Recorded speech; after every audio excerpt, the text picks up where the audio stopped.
पहले सभी को जो भी देख रहे हैं वीडियो, सभी को मनोज सुराजी का नमस्कार। मेरे साथ ये जो लोग बैठे हुए हैं, ये कौन लोग हैं? ये दिल्ली के सेनापति हैं। हम जब बात कर रहे थे दिल्ली के सेनापति के बारे में कि भाई दिल्ली के अंदर हम कुछ करेंगे ऐसा जिससे पेंशनरों को हक और अधिकार मिलेगा, तो आज जो बहुत बड़ा खुलासा करने वाला हूं मैं, जिसके लिए 22 तारीख की मैंने डेट फिक्स की थी। आज हमारे साथ एक से एक बढ़कर महारथी बैठा हुआ है और ये वो चेहरे हैं, जाने पहचाने चेहरे हैं और मजबूत चेहरे हैं जिन्होंने आगे बढ़कर बुजुर्गों का हाथ थामा है। तो आज आप सबको जहां भी वीडियो देख रहे हो, इन सब का हाथ थामना है। सबसे पहले मैं बात करूंगा पुरानी, बहुत सारी बातें करूंगा और उसके बाद मैं इन सबका परिचय कराऊंगा। ये सब यहाँ शपथ भी लेंगे आपका काम कराने के लिए, बहुत सारी बात होगी। तो चलिए शुरू करते हैं। देखिए हम आज हैं, अच्छा पेपर हटा लें।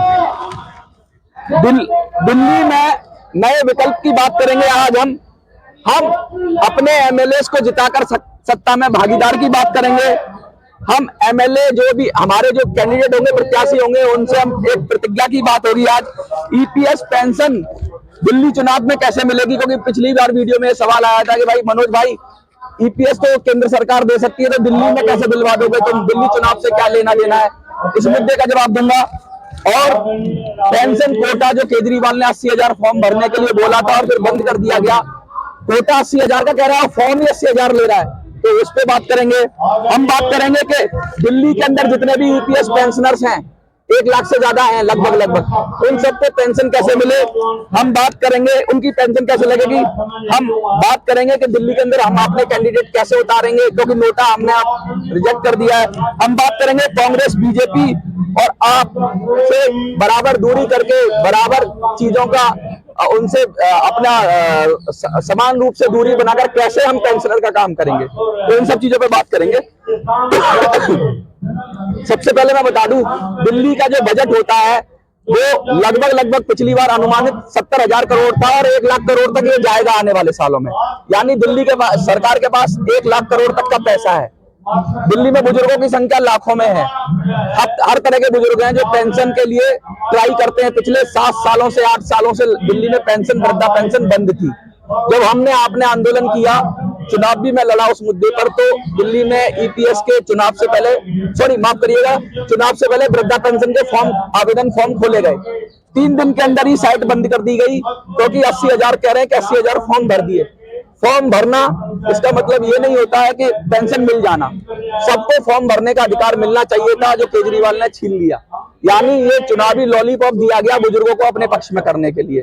तो हम कह रहे हैं कम से कम 80,000 लोगों को नहीं, कम से कम 5 लाख लोगों को दिल्ली में वृद्धा पेंशन मिलनी चाहिए और उसका खर्चा 2-3 हजार करोड़ से ज्यादा नहीं आएगा साल का।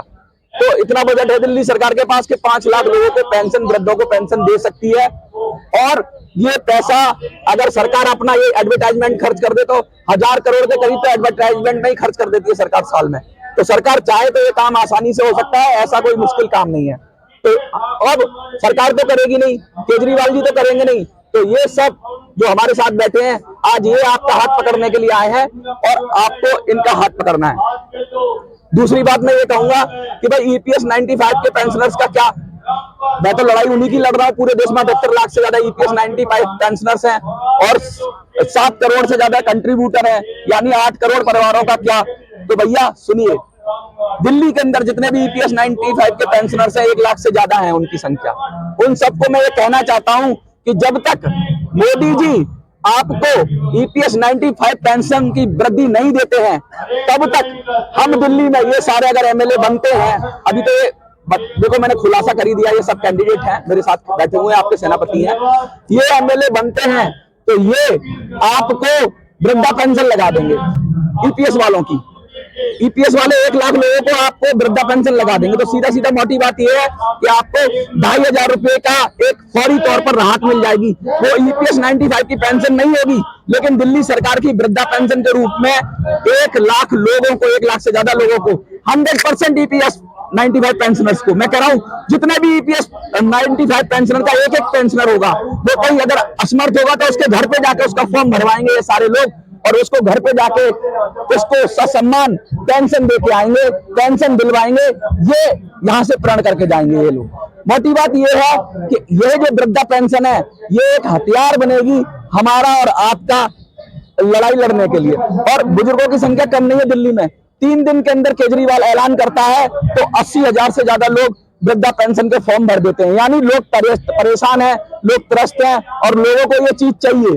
जो चीज नहीं चाहिए वो लगातार सरकारें दे रही हैं, और जो लोगों को जरूरी है, बुजुर्ग अवस्था में आदमी काम करने लायक नहीं रहता, उसका शरीर कमजोर हो जाता है, उसके साथ बहुत सारी परेशानियां हो जाती हैं, तो उसको सबसे पहले सम्मान मिलना चाहिए, उसको पेंशन मिलनी ही चाहिए। बुजुर्ग हमारे आपके परिवार में होते हैं, सब हम पहले खाना उनको खिलाते हैं, बाद में हम खाते हैं। तो आज मैं यहाँ जंतर मंतर से आप सबको ये कहना चाहता हूँ कि अब हम नोटा नहीं, हमने झारखंड में नोटा, सॉरी हमने सबसे पहले हरियाणा में नोटा की कॉल दी, आपने नोटा दबाया, बहुत सारे लोगों की हार जीत कर दी आपने महाराष्ट्र और छत्तीसगढ़ में कमाल दिखाया। नोटा को कितना परसेंट वोट मिला मैं एनालिसिस कर चुका हूं, मैं ज्यादा डिटेल में नहीं जाऊंगा। किस तरीके से पूरे देश में आप लोग छाए हुए हो, आप करोड़ों में हो और आपकी कोई नहीं सुन रहा है, लेकिन ये सब लोगों ने बीड़ा उठाया है। मैं आपको थोड़ा थोड़ा बता दूं, लक्ष्मीनगर से शुक्ला जी हैं, नई दिल्ली से हमारे साथ मुनीष राय यादव जी हैं, बदरपुर से हमारे साथ दिलीप भाई हैं, और लोकेश जी आर के पुरम से। इन सबको आप पहले से जानते हो। मुझे लगता है लोकेश भाई ने कब हमारी दिल्ली चुनाव में मदद की थी, जब मैंने इनकी वीडियो बनाई थी जाके, तो आप इनको भी जानते हो, दिलीप भाई को भी जानते हो, आप मुनीष जी को भी जानते हो, और आप सेनापति जी आपने पहले ही कह दिया कि भाई शुक्ला जी को सेनापति बनाओ। जब मैंने वीडियो की तो आपने हजारों की संख्या में इनको प्यार दिया, इनको समर्थन दिया और कहा शुक्ला जी आप हमारा नेतृत्व करो। तो ये आज मैं जंतर मंतर से ऐलान करता हूं कि ये 4 चुनाव लड़ रहे हैं और ये 4 हमें सबको मिलकर इन चारों को वोट करना है, इन चारों को वोट करना है और इनको जिताना है। लक्ष्मीनगर से शुक्ला जी हमारे अमृतनाथ शुक्ला जी है पूरा नाम, ठीक है, लक्ष्मीनगर विधानसभा से। आपकी नई दिल्ली विधानसभा से हमारे डॉक्टर मुनीष राय यादव जी हैं, और बदरपुर विधानसभा से हमारे दिलीप कुमार गुप्ता हैं, और लोकेश जी है हमारे आर के पुरम विधानसभा से। अलग अलग पार्टियों से हैं ये भारतीय लिबरल पार्टी से एक में, ये अलग अलग पार्टियों से लोग हैं, लेकिन सबसे बड़ी बात है कि दिल के सच्चे लोग हैं। ये शिकागो से आए हुए हैं, शिकागो वहां से आके दिल्ली में काम कर रहे हैं, तो बहुत बड़ी हस्ती है अपने आप में। ये बच्चों का बुक बैंक चलाते हैं, एक से एक मैं आपके लिए हीरा चुन के लाया हूं। कितने साल से मास्टर जी के नाम से अपने क्षेत्र में जाने जाते हैं। दिलीप भाई इतने बड़े समाज सेवी हैं, महिलाओं के अधिकार के लिए और इनके लिए लगातार काम करते रहते हैं, और शुक्ला जी ने वृद्धों के लिए इतना काम किया है, 40 साल का अनुभव है इन सबका। तो कोई छोटे मोटे लोग नहीं है, बस इनको आपको मजबूत करना है, इनके हाथ को मजबूत करना है। तो आज की प्रेस कॉन्फ्रेंस में हम यही कहेंगे, और ये अभी तो आज हमने ज्यादा लोगों को नहीं बुलाया, हमने 4-5 कैंडिडेट्स को, 17-18 कैंडिडेट्स हो रहे हैं जो पाइपलाइन में, जो हमारे मुद्दे को समर्थन करेंगे। हम हर विधानसभा में एक कैंडिडेट उतार रहे हैं, और हम नहीं उतार रहे हैं, ये सब अपनी पार्टी से लड़े, हमें कोई दिक्कत नहीं है, अपने नाम से लड़े, इंडिपेंडेंट लड़े। बस ये शपथ लेके जाएं कि सबसे पहले जीतने के बाद पहला काम बुजुर्गों का करेंगे। वो शपथ आज हम इनसे दिलवाएंगे, और मुझे लगता है वो शपथ इनका खुद कबूलनामा होगी कि हम बुजुर्गों का काम करेंगे। देखिए, मैं सबसे पहले इनसे कुछ बोलने से कहूं तो मुझे लगता है कि मैं इधर से शुरू करता हूं। 1-1 मिनट में आप सब अपनी विधानसभा अपना नाम परिचय कर दीजिए, और अपनी बात अगर कुछ कहना चाहते हैं तो कह दीजिए बुजुर्गों के लिए। उसके बाद हम शपथ वाला प्रोग्राम शुरू करेंगे। तो सबसे पहले मैं मास्टर लोकेश जी के पास आता हूँ जी, क्या कहना चाहेंगे? देखिए, बुजुर्गों के लिए हम पहले से कार्य करते रहे, बहुत लंबा संघर्ष मनोज स्वराजी का हो गया है, और पिछले चुनाव में 5 साल पहले भी जब इस तरह इन्होंने चुनाव लड़ा था, उस समय मैं चुनाव तो नहीं लड़ा था, लेकिन मुद्दे पे इनके साथ था, और कई जगह मैंने ये बातें कही थी, जहाँ भी सहयोग हो सका था तो हमने किया था। और इस बार हम खुद चुनाव लड़ रहे हैं, और अगर चुनाव लगे तो हमारे इसमें जिस तरह के हम प्रण लेके जाएंगे कि बुजुर्गों के लिए जो बेहतर हो पाएगा, क्योंकि अगर हम अपने बुजुर्गों का सम्मान नहीं कर सकते तो हम आगे हमारी संस्कृति और उसका सम्मान कैसे करेंगे? तो बहुत जरूरी है। और बुजुर्ग, इस घर का बुजुर्ग अगर परेशान है तो उसका असर पूरे परिवार को पड़ता है, पूरे परिवार की जिम्मेदारी भी होती है। तो जो परिवार में जहाँ बुजुर्गों की ऐसी जरूरत है, हम उसमें अच्छे तरह से उसकी अपनी जिम्मेदारी समझते हुए खड़े हुए हैं। दिलीप भाई, आप कुछ कहना चाहेंगे? नमस्कार, मैं दिलीप कुमार बदरपुर विधानसभा क्षेत्र से चुनाव लड़ रहा हूँ और मेरा पहला प्राथमिकता ये रहेगा कि कोई भी बुजुर्ग को मैं अपने माता पिता के समान समझकर उनकी सेवा करूंगा। उनको कोई भी तकलीफ है, मैं सबसे पहले वहाँ खड़ा मिलूंगा। मुनीष राय यादव जी, आप कुछ कहना चाहेंगे? पहली बात तो मनोज सगराजी जो कि पुराने एक्टिविस्ट हैं, मैं इनको कम से कम 15 सालों से जानता हूँ। इनका साधुवाद, इनका धन्यवाद कि इन्होंने बुजुर्गों के मुद्दे को लिया। मैं अमेरिका में 22 साल रहा हूँ, मेरा नाम डॉक्टर मुनीष रायजादा है और वहाँ पे सोशल सिक्योरिटी के नाम पे एक सेफ्टी नेटवर्क है जिसके माध्यम से आपको इंश्योर किया जाता है कि आप जब 30-40 साल देश में देते हैं अपनी प्रोडक्टिविटी के, तो बुढ़ापे में आपको सोशल सेफ्टी नेटवर्क मिलेगा, आपको पैसे की दिक्कत नहीं आएगी। तो बहुत धन्यवाद इनका कि इन्होंने मुद्दा उठाया। युवा होते हुए बुजुर्गों का दर्द समझते हैं। भारतीय लिबरल पार्टी के माध्यम से हम 70 सीटों पर चुनाव लड़े। नई दिल्ली में महाभ्रष्टाचारी केजरीवाल के खिलाफ मैंने बिगुल बजाया है। नई दिल्ली विधानसभा से मैं सभी बुजुर्गों से, सभी वोटर से, जनता से अपील करता हूँ कि हमें समर्थन दीजिए, क्योंकि इस मुद्दे की सेंसिटिविटी को हम पूरी गंभीरता से हमने समझा हुआ है, लिया हुआ है और मैं आपको यकीन दिलवाता हूँ कि हम सभी लोग, लोकेश भाई पुराना जानता हूँ इनको मैं, आम आदमी पार्टी के पुराने बैरियर से एक्टिविस्ट, दिलीप भाई हो गए और अपने शुक्ला जी, तो हम सब लोग इकट्ठे हैं। और भी कैंडिडेट्स आएंगे, उनको भी मनोज जी आपके माध्यम से आपके सामने लेके आएंगे। तो इसके लिए पूरी सहमति है। इस मुद्दे को EPS 95 को पूरी समग्रता से लेंगे। शुक्ला जी, आप कुछ कहना चाहेंगे बुजुर्गों के लिए?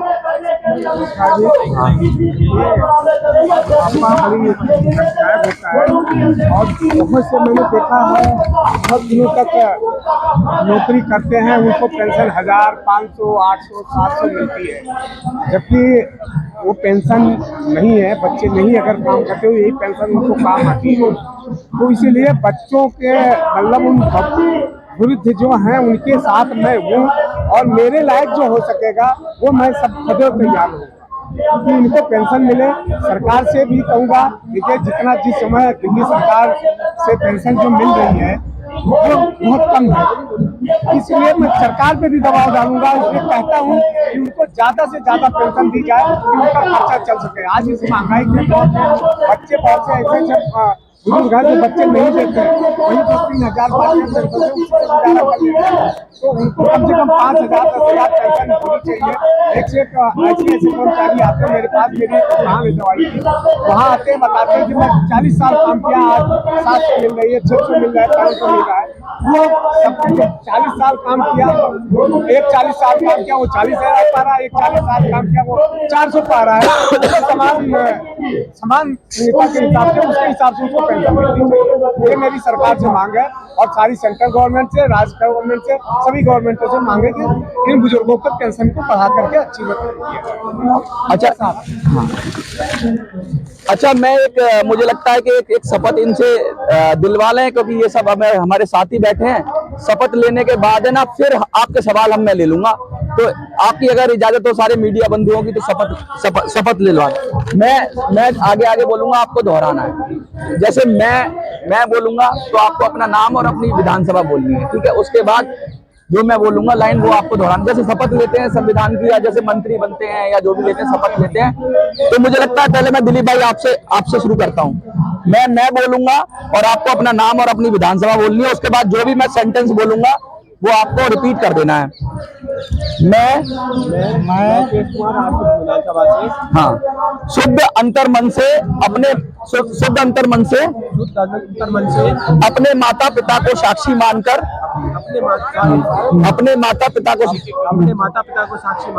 प्रतिज्ञा करता हूँ कि चुनाव जीतने के बाद दिल्ली के बुजुर्गों को सबसे पहले पेंशन दिलाऊंगा। दिलाने के लिए पूर्ण प्रयास करूंगा। ठीक है। मैं दिलीप कुमार विधानसभा बदरपुर 53 शुद्ध अंतर्मन से अपने माता पिता को साक्षी मानकर प्रतिज्ञा करता हूँ कि चुनाव जीतने के बाद दिल्ली के बुजुर्गों को सबसे पहले पेंशन दिलाऊंगा। ठीक है। मैं नीतीश कुमार राय ज़्यादा शुद्ध अंतर मन से अपने माता पिता को साक्षी मानकर प्रतिज्ञा करता हूं कि चुनाव जीतने के बाद दिल्ली के बुजुर्गों को सबसे पहले पेंशन दिलवाऊंगा। ठीक है। मैं अमृतलाल शुक्ला लक्ष्मीनगर विधानसभा शुद्ध अंतर मन से अपने माता पिता को साक्षी मान करके प्रतिज्ञा करता हूँ कि मैं बुजुर्गों को चुनाव जीतने के बाद दिल्ली के बुजुर्गों को पेंशन दिलाने का पूरा प्रयास करूंगा और करूंगा। देखिए, एक बार सब इनके लिए तालियां बजा दीजिए।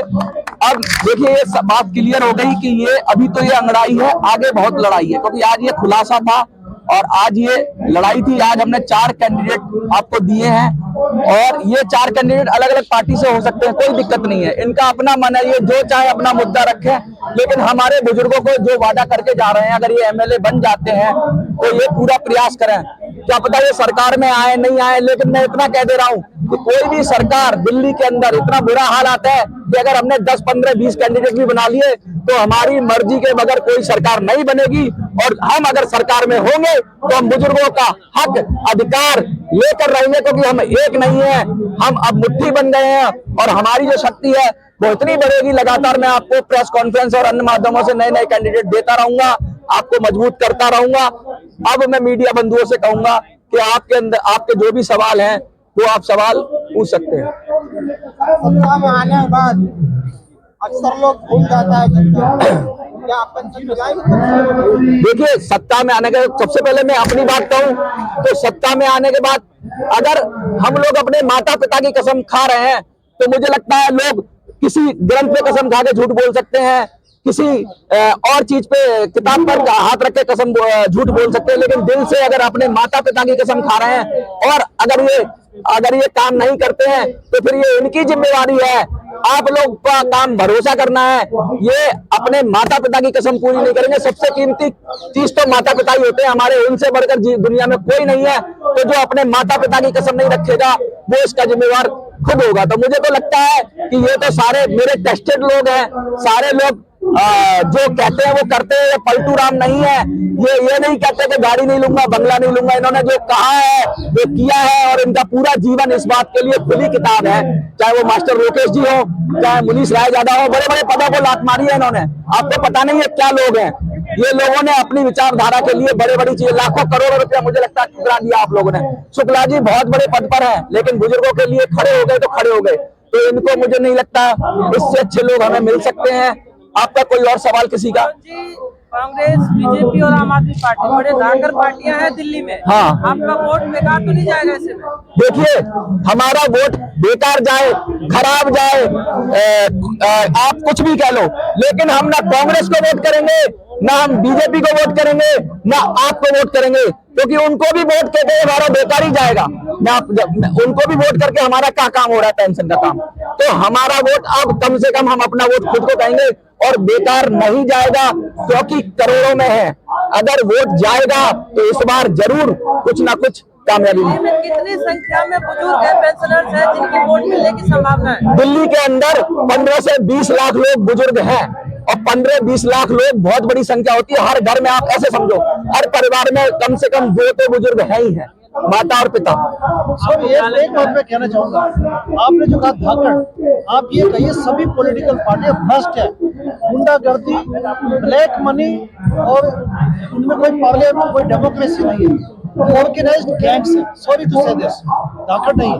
धाकड़ है आम आदमी जो सशक्त है, जो लोकतंत्र में फेथ रखता है और अपना वोट का इस्तेमाल करके अच्छे नेता चुने। आम आदमी पार्टी भी आम आदमी को लेकर ही आई थी और आज उस पर एलिगेशन लगाए जा रहे हैं, तो कहीं ना कहीं आप भी तो आम लोग एलिगेशन की बात नहीं, खुद आपके बात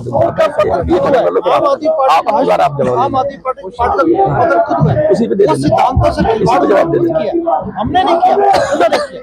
जिस शिवराज को वोट दिया गया था उसके बदले लोकेश जी आप कुछ कहना? कोई भी पार्टी हो, हर पार्टी में अच्छे लोग भी है, खराब लोग भी है। एक व्यवस्था जिस पार्टी में खराब है वो पार्टी तंत्र की व्यवस्था है। पार्टी संगठन है, संगठन कोई खराब नहीं होता, लेकिन संगठन में अगर दोष आ जाए तो वो गिरोह कहलाता है। लोग इकट्ठे होकर के अगर डकैती डालने लगे, उसमें दोष आ गए तो वो संगठन नहीं रहा, गिरोह हो गया। तो जब ब्रांडेड चुनाव चिन्ह जो पार्टियों के लिए आरक्षित हो गया है, सबसे बड़ा दोष वो है। वो टिकट बिक्री का धंधा होता है, ठीक है ना। जब तक वो टिकट बिक्री का धंधा पार्टियों में हो रहा है, जिस भी पार्टी में हो रहा है, कल को मेरी पार्टी का अगर चुनाव चिन्ह ब्रांड बनेगा मुखौटा, तो बिकेगा, ब्रांड बनेगा तो बिकेगा, और बिकेगा तो भ्रष्टता आएगी। आप जिस क्षेत्र से लड़ क्योंकि रहे हैं, खरीद वहाँ कितने वोटर होंगे आपके पास? इसके अभी मैं बात पूरी कर दूं, ठीक है। तो देखिए, भ्रष्ट पार्टी में, जिस भी पार्टी में कोई भी व्यक्ति, कोई भी मनोज सुराजी को खड़े कर दो, मुनीश रायजादा को कर दो, मुझे खड़ा कर दो, अगर मैंने टिकट और प्रचार पे करोड़ों रुपए खर्च किए हैं, तो मेरी मजबूरी है रिकवरी के लिए कि मुझे हर वो नाजायज काम करना पड़ेगा जिससे मुझे कई गुना पैसा मिल जाए। ये व्यवस्था है, हम लोग उस व्यवस्था को तोड़ने के लिए खड़े हुए हैं।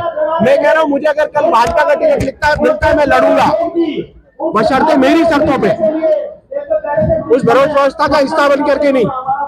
कोई भी क्लासरूम ऐसा नहीं होता, कोई भी स्कूल ऐसा नहीं होता जिसमें अच्छे या खराब बच्चे ना रहते हो। ऐसी हर पार्टी में भी है, तो हमें व्यवस्था को समझ करके उसको तोड़ करना होगा। बहुत बड़ी बात कही है इन्होंने। हमें देखिए, हमें ना भाजपा से आपत्ति है, ना हमें आम आदमी पार्टी से आपत्ति है, ना हमें किसी पार्टी से आपत्ति है। हमारा एक ही मुद्दा है, जो पेंशनर की बात करेगा वही दिल्ली पे राज करेगा।